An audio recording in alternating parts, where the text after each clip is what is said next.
I'm Dwayne Brown. Tonight on KPBS Evening Edition, the latest on a local congressman's claim of terrorists captured at the border with Mexico. And neighbors of a defunct North County golf course protest a smelly situation there. It's a fight on the November ballot. And mandatory water restrictions in San Diego could begin November 1st. I'm Peggy Pico with an update on what to do if you see water abusers. Also ahead, day 2 of the San Ysidro teacher strike. Our conversation with both sides of the negotiations. And no more patching potholes around San Diego. The city unveils its new tool to fix our streets. KPBS Evening Edition starts right now.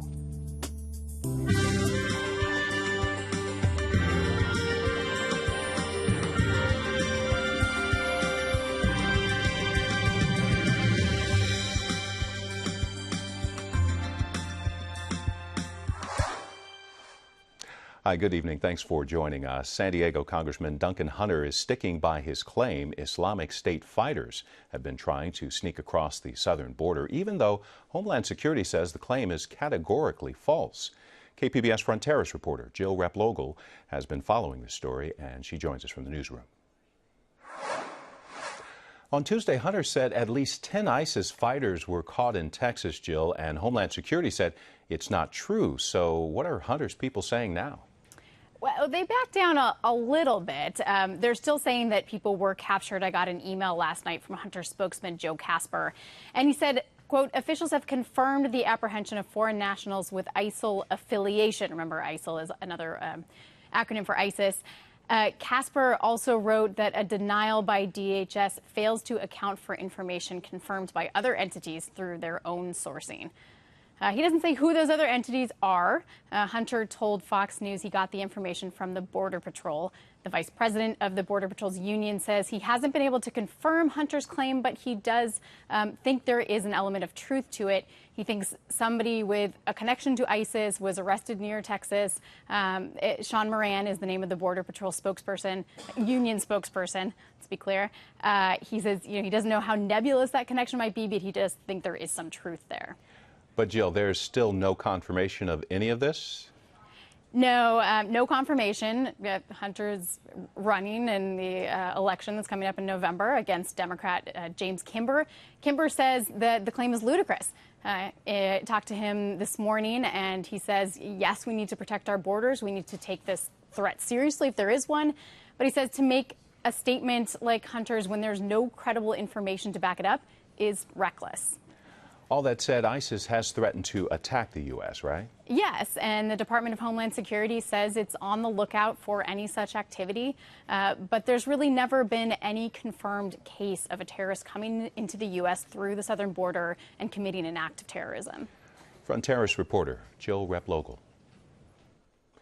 Neighbors of the now-defunct Escondido Country Club held a protest today demanding air quality managers do something about chicken manure dumped at the site earlier this year. They say property owner Michael Schlesinger did it to get back at neighbors who oppose his plan to build homes on the site. They want the Air Pollution Control Board to take action. Mr. Schlesinger dumped manure 6 months ago, and they have yet to publicly fine him. We're deeply sorry, and we understand that the neighbors have been tremendously inconvenienced, and we're very, very sorry. We apologize that they have been inconvenienced, and we are working very closely with the Air Quality Control Board. The fate of the golf course will be decided by voters next month. Measure H will allow the building of 430 homes on the site. The Navy has removed the captain of the USS Vandergrift amid allegations of personnel misconduct while the ship was deployed to Central America on an anti-drug mission. Now, earlier this year, the Vandergrift helped rescue a family whose boat was disabled at sea. Navy says it's lost confidence in Commander Luis Alva's ability to command. He's been reassigned to a staff job here in San Diego. We continue our coverage tonight on the San Ysidro teacher strike. Peggy Pico has an update from both sides of the negotiations. The teachers went on strike Wednesday after last-minute negotiations with the district failed to produce a new contract. Joining me with a look at both sides are my guest, Antonio Martinez, Vice President of the Board for the San Ysidro School District, and Jim Groth, member of the Board of Directors for the California Teachers Association. Welcome. Thank you for having us. Antonio, how are the schools operating with the teachers on day 2 of the strike? Well, obviously, we're not operating ideally. We want to have our teachers back. Right now, we have subs in each classroom, but the ideal scenario is to make sure our teachers get back with our kids. How many subs do you have? Well, I will wager to say the majority of our teachers are striking, so over 200 subs. Are there students that were out yesterday, and if so, was that more than usual? Very more than usual, which emphasizes the point that we need to resolve this as soon as possible and make sure our teachers are back. And the students are out because? Well, obviously, the emotional issues, when you see your teacher striking, it's not a very pleasant sight.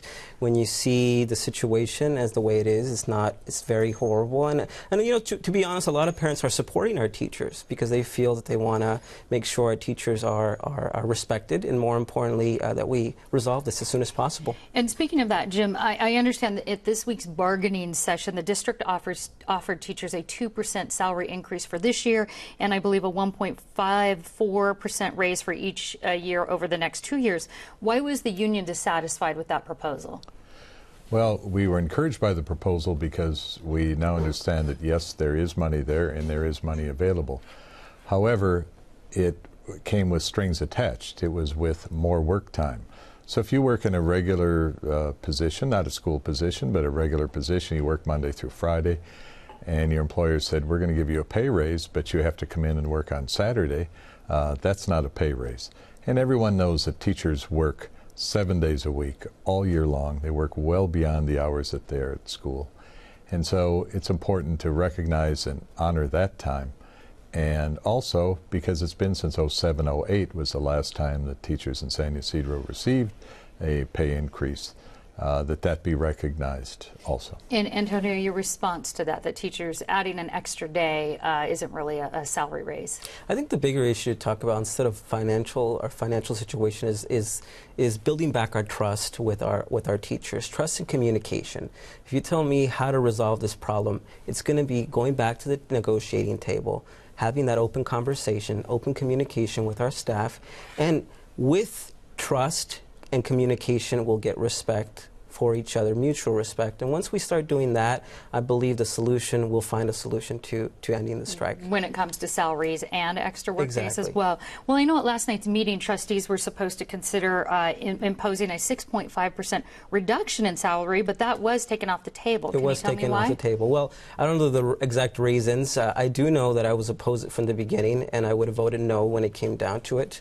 The reason I would vote no is forcing something down the teacher's throat, which is our staff, a 6.5 salary reduction, whether it's 2%, 6%, 12%, that's not the solution. The solution is going back to the table, having that open dialogue, and making sure our teachers feel they're part of the solution, and we're working together to make sure we'll get that solution. Well, Jim, the district says that cuts are needed because of declining enrollment and budget deficits. Do you agree with that? Well, if you look over the past year, there's been a change in funding in the state of California with the local control funding formula. The local control funding formula has brought new dollars into the San Ysidro School District, and it's brought those dollars in with less strings attached other than the old formula.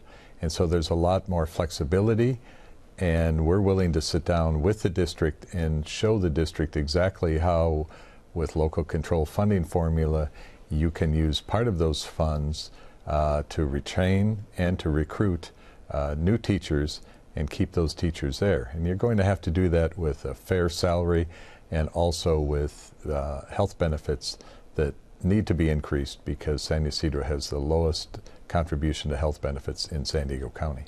And Antonio, I understand, speaking of that Prop 30 half-cent sales tax is supposed to help the district get back in financial shape. Is that helping in this situation when it comes to what you guys are talking about with salaries? Well, you know, Prop 30 is pretty much independent of it. I think that part of it is making sure, again, we go back to the table, we settle our differences and making sure we have that open dialogue. Because I think a lot of the problem is there's a lot of distrust with our teachers, with our administration. That needs to be resolved. And once we start talking and once we start having that open dialogue, we will get it done. All right. Well, we have a lot more on our website, and we are out of time right now. Antonio Martinez and Jim Groh, thank you so much. Thank you. Thank you.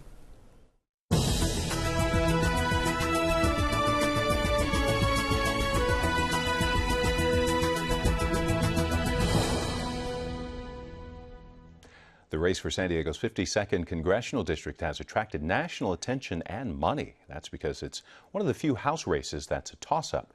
KPBS reporter Claire Trageser tells us about the two men competing for the seat. Scott Peters! 2 years ago on election night, Scott Peters didn't know if he'd won a seat in Congress. We're in for a long night, but I think it's going to be a good night, so thanks everybody. It took 3 days for him to find out he'd beat incumbent Republican Brian Bilbray by just under 7,000 votes. Everyone knew it's going to be a tough race. I've had 8 election nights, 3 have lasted a week, and 2 of those were in 2012. So we win the close ones. This time, his re-election could be just as close. A poll this week shows the Democrat in a statistical tie with Republican Carl DeMaio. The race has attracted more than $2.5 million in outside spending. It quickly turned nasty with TV ads like these. Congressman Scott Peters is worth over $40 million, one of the richest in Congress. But Peters wanted more, voting himself 2 huge pay raises. Another politician who owes the Tea Party everything. Carl DeMaio's exactly what's wrong with Washington. The district's voter registration is almost evenly divided, so both DeMaio and Peters are spending a lot of time painting themselves as moderate and each other as extreme. What I've laid out is a very stark difference between me and a record of being a problem solver, being rewarded by my colleagues with leadership positions because they trust me, and Mr. DeMaio, who's been really the local version of the Tea Party, someone who's been on the outside throwing rocks in. And I just don't think we need any more of that in Congress. National security crisis. DeMaio wouldn't be interviewed for this story, but he defended himself against the Tea Party label during a recent NBC San Diego debate. Wait, Scott. Let's just stop right here.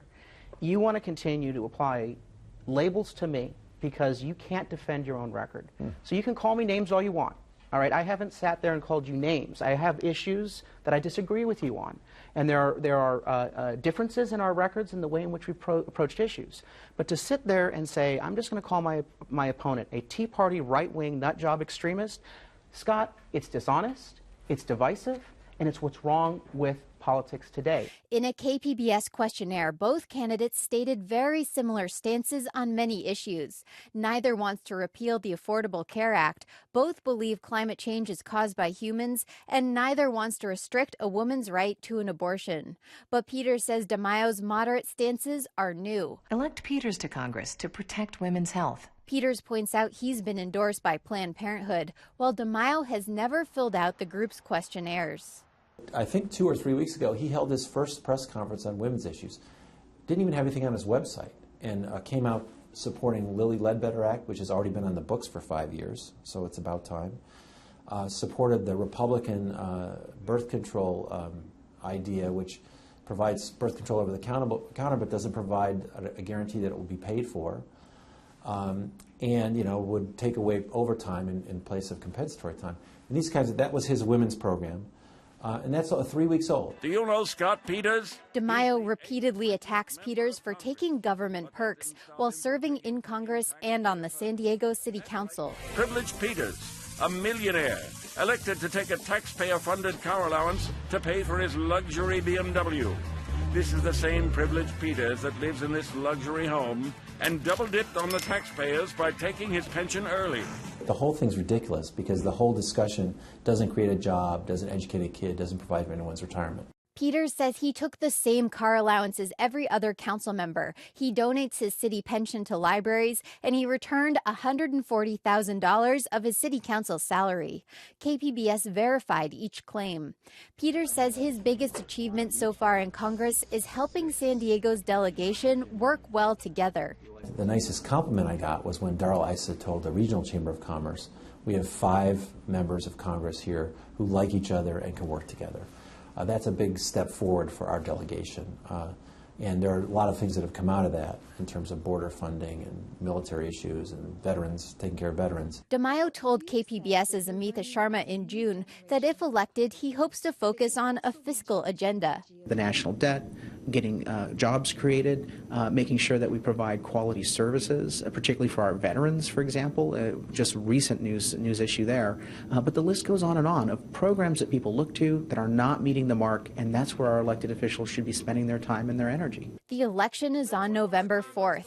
Mail-in ballots were sent this week. Claire Tregesser, KPBS News. Video journalist Katie Schulovd helped produce that look at the candidates. You can find all of our election coverage online at kpbs.org/election.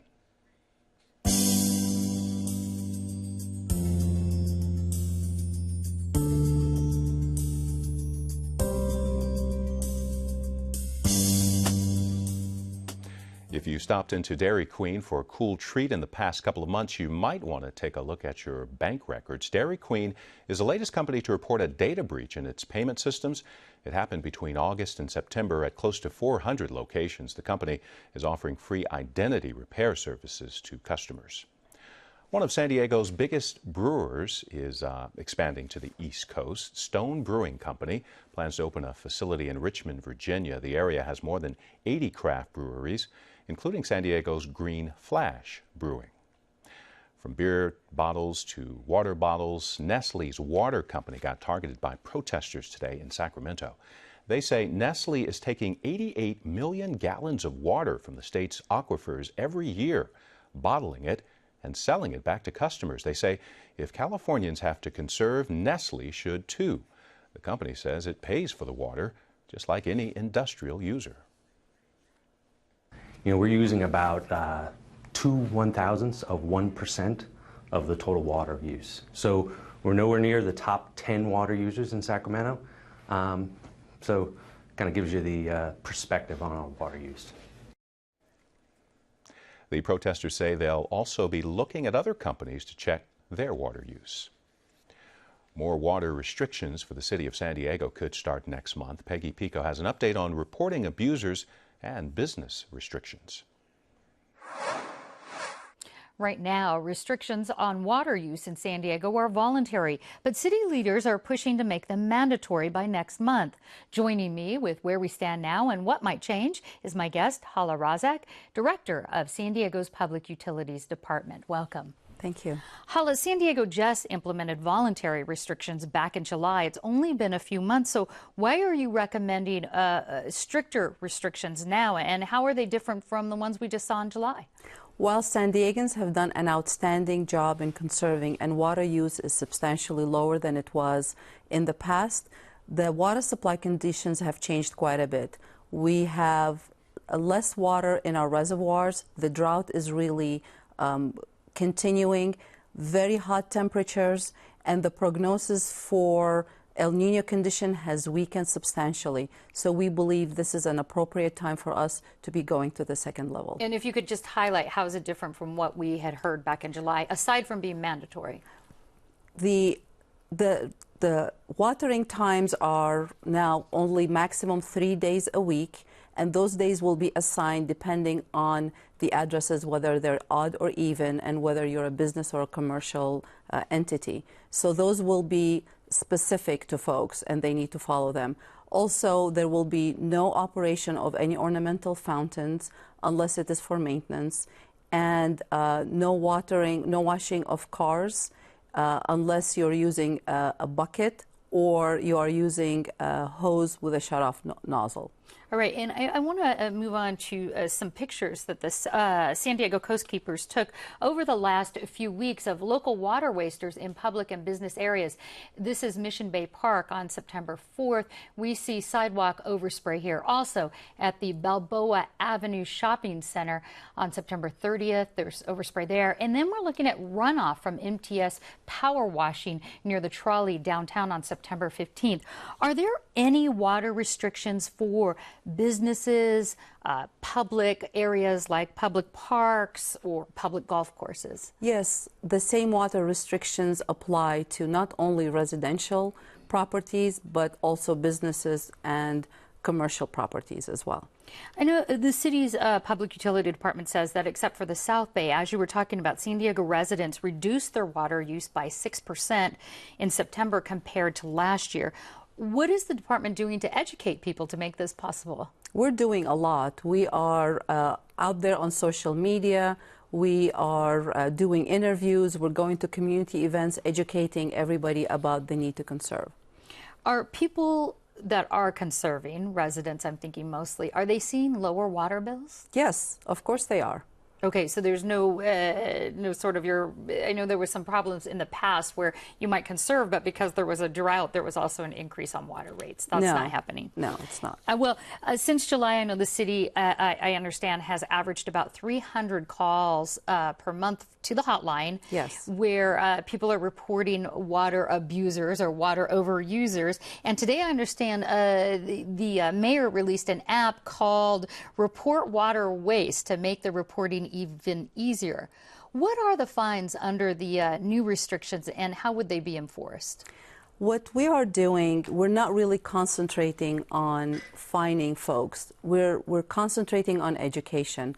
Last time we were under the same restrictions, we were under those restrictions for 2 years. And throughout the 2 years, we've talked to a lot of residents in San Diego, and we only issued 1 citation. So we've been really lucky that the residents in San Diego, once we alert them to the violation, they correct it and we just move on. So that's what we're concentrating on.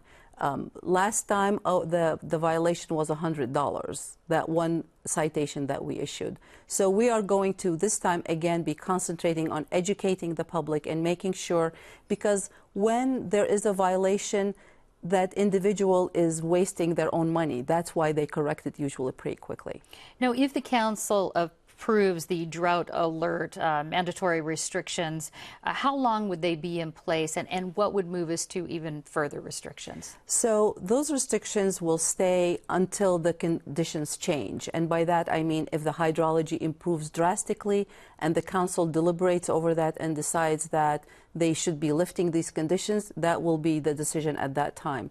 At this time, I am in touch with the state of California, and they told me that they're going to wait until January to see what kind of a winter California gets. And at that point, they will decide if we will be making any changes. But right now, we are going to stay put and kind of watch the conditions and how they change. Well, we have a lot more on our website, kpbs.org. Hala Razak, thank you so much. Thank you. Thank you for having me. We recently took a look at broken sidewalks around San Diego. Now a city council committee has approved a plan to fix some of them. They want to take $1.1 million of federal grant money to do the work. The funds are left over from some other projects. The plan is to repair 8 sidewalks in low to moderate income neighborhoods. This is just a start, though. The city's got about $2 billion worth of infrastructure to fix. From sidewalks to streets, the city's got plenty of potholes to fix as well. KPBS reporter Susan Murphy tells us this won't just be patchwork. These fixes will be long-term. Mount Carmel High School band members plan to march in a tournament down this Rancho Peñasquito street in a few weeks, so new street repairs to prevent them from tripping can't come soon enough. The band, along with San Diego Councilman Mark Kersey and other city leaders, showed off the $650,000 milling and paving machine, which can grind down and repair stretches of road instead of patching potholes. In the 2015 budget, I advocated for additional general fund dollars to be dedicated to street repairs so that we can begin to tackle the decades-old neglect of our city infrastructure. John Helminski with the city's transportation department says the machine can grind down up to 2.5 inches of asphalt as it moves forward at a pace of 80 feet per minute. We can come in and mill and pave an area that's a problem area, and then that area will be good anywhere from 3 to 5 years. Helminski says contracting out a mile of street paving costs the city $500,000. He says the new machine will more than pay for itself within a year. Susan Murphy, KPBS News. There's another warning for the beach areas through tomorrow afternoon. The Weather Service says Friday's high tide could be more than 7 feet, causing flooding in some low-lying areas. Look for morning clouds and afternoon sunshine along the coast with temperatures in the upper 70s. Mid-80s for the inland valleys through Sunday with a bit of overnight fog. Clear and sunny in the mountains, upper 70s there. Desert temperatures mostly in the mid to upper 90s. Recapping tonight's top story, San Diego Congressman Duncan Hunter is sticking by his claim Islamic State fighters have been trying to sneak across the southern border, even though Homeland Security says the claim is categorically false. In an email to KPBS, his spokesman says a denial by DHS fails to account for information confirmed by other entities through their own sourcing. Neighbors of the now-defunct Escondido Country Club up north held a protest today demanding air quality managers do something about chicken manure dumped at the site earlier this year. They say the property owner did it to get back at neighbors who oppose his plan to build homes on the site. The fate of the site will be decided by voters next month. And the Navy has removed the captain of the USS Vandegrift amid allegations of personnel misconduct while the ship was deployed to Central America on an anti-drug mission. Earlier this year, the Vandegrift helped rescue a family whose boat was disabled at sea. Navy says it's lost confidence in Commander Luis Alva's ability to command. He's been reassigned to a staff job here in San Diego. You can find tonight's stories on our website, kpbs.org/evening edition. Thanks for joining us. Have a great night.